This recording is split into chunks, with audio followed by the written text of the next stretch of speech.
Assalamualaikum warahmatullahi wabarakatuh.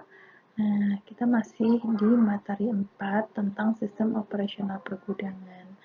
Nah, yang akan kita bahas sekarang ini itu yang pertama adalah tentang kegiatan operasional pergudangan. Nah, di kalau tadi kan aktivitas dasar yang ada di gudang.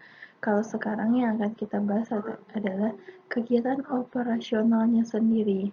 Nah, terdiri dari apa saja? Itu yang pertama ada namanya konsep inventarisasi persediaan. Nah, di konsep inventari persediaan ini kita juga harus mempelajari tentang kebijakan umum persediaannya itu sendiri. Untuk kebijakan umum persediaan terdiri dari beberapa. Yang pertama, itu adalah barang yang diterima dan keluar harus dicatat semuanya. Siapa yang akan mencatat ini? Itu adalah storekeeper-nya atau bisa jadi bagian administrasi di gudang tersebut. Kemudian kita juga harus menghitung nilai persediaan. Di menghitung nilai persediaan ini kita bisa dapat di mana? Itu adalah dari kartu gudang tadi. Nah, berapa barang yang masuk, kemudian berapa barang yang keluar, dan kemudian kita juga harus menghitung sisanya.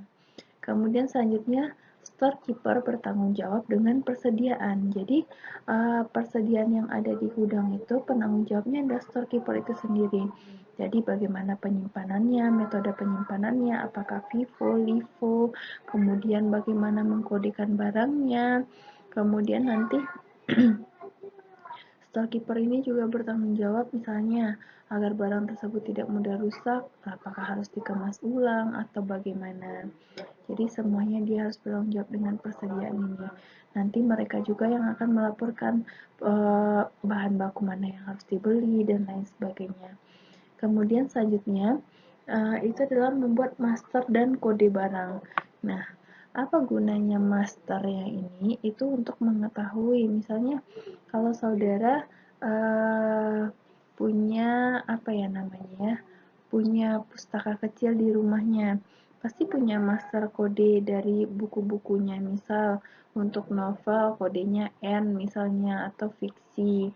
Kemudian untuk buku-buku dokumentasi, maksud saya buku-buku biografi. Nah, itu nanti B atau BI misalnya. Kemudian ada buku misalnya National Geographic dan lain sebagainya. Nanti akan saudara kodekan dengan apa.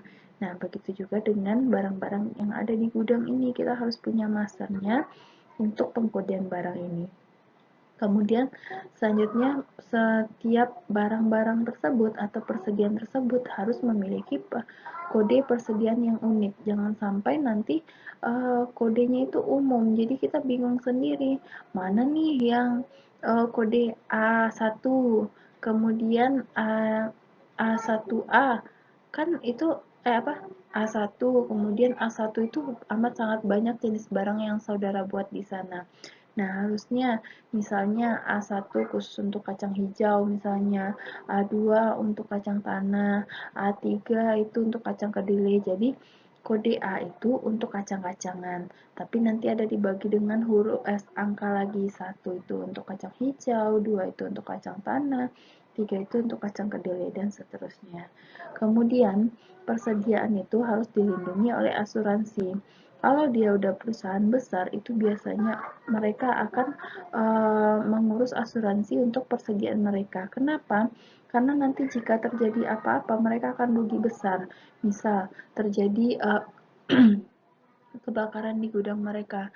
Kalau mereka udah mengasuransikan barang mereka, otomatis nanti yang terbakar itu akan ada gantinya atau dibayar oleh asuransi. Tapi kalau kita tidak mengasuransikan barang persediaan kita, otomatis nanti kita harus mencari sendiri biaya untuk penggantiannya jika terjadi musibah-musibah tertentu. Kemudian selanjutnya ada batas persediaan yang harus direncanakan. Jadi kapan kita akan memesan barang lagi, saat batasnya tinggal berapa, itu harus direncanakan, tidak boleh sembarangan. Jadi misal nih, kacang pemesanan kacang hijau. Kapan lagi kita akan memesan kacang hijau? Misalnya kalau dia udah tinggal 10 kilo. Kenapa saat dia udah tinggal 10 kilo? Karena bisa jadi nanti pengantarannya yang lama atau proses pemesanannya yang lama dan sebagainya. Jadi kita harus mengantisipasi hal tersebut. Kemudian selanjutnya kebijakan pelaporan persediaan itu sendiri. Nah, untuk pelaporan persediaan itu laporannya bisa jadi bulanan, bisa jadi mingguan, bisa jadi harian, bisa jadi juga tahunan. Itu tergantung kebijakan perusahaan masing-masing.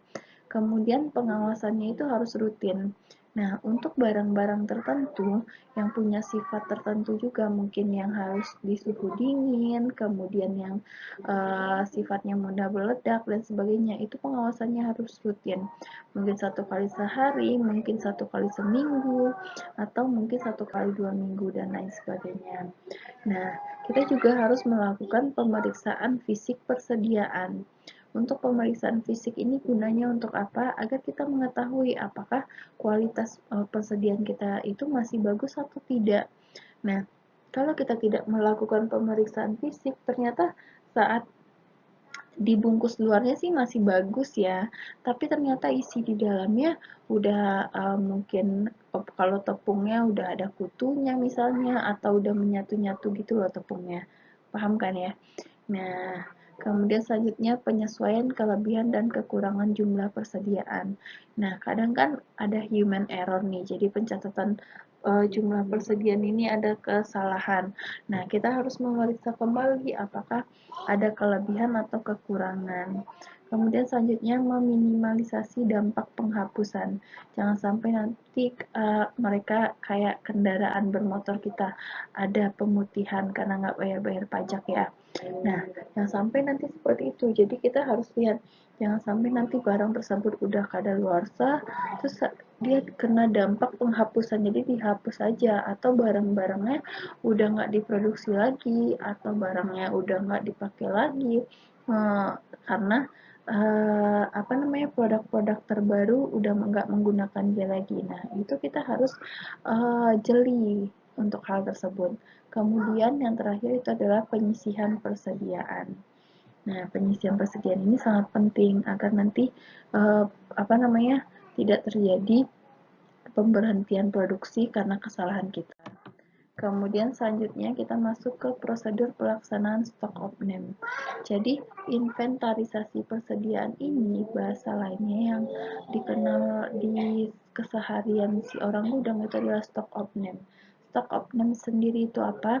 Itu merupakan salah satu teknik pengendalian barang dalam bisnis usaha perdagangan untuk mengontrol kesesuaian antara jumlah barang fisik dengan catatan pembukuan atau data di mesin pencatat atau di mesin komputer. Nah, apa tujuan stok opname itu sendiri? Sesuai dengan apa namanya tadi, pengertiannya tadi, stok opname itu untuk melihat kebenaran catatan pembukuan kita dengan jumlah nyata barang tersebut. Kemudian periode stok opname ini seperti apa? Itu semua tergantung ke apa namanya, kebijakan perusahaan, apakah dia pengen setiap hari, setiap akhir bulan ke-6, atau setengah tahun, atau setiap tahun. Nah, itu tergantung. Kemudian selanjutnya kita masuk ke tahapan stok opname. Tahapan stok opname itu sendiri ada 3, ada tahapan persiapan, pelaksanaan, dan penyelesaian. Di tahapan persiapan itu meliputi pembagian tanggung jawab, pembagian tim, grup, persiapan peralatan, administrasi, dan lain sebagainya. Jadi, apa gunanya ada tahapan persiapan? Jangan sampai nanti kita menyuruh si personel gudang sembarangan saja. Ternyata dia nggak paham. Kemudian kita nanti nggak ada persiapan, jadi anggota timnya kita sembarangan aja. Ternyata dia nggak ngerti sama sekali. Nah, itu kan nanti akan mempengaruhi, makanya ada tahapan persiapan ini. Kemudian yang kedua, tahap pelaksanaan. Meliputi poster pengumuman di pintu gudang, itu untuk memberitahu ke orang lain kalau kita sedang melakukan stok opname, jadi agar kegiatan kita tidak terganggu.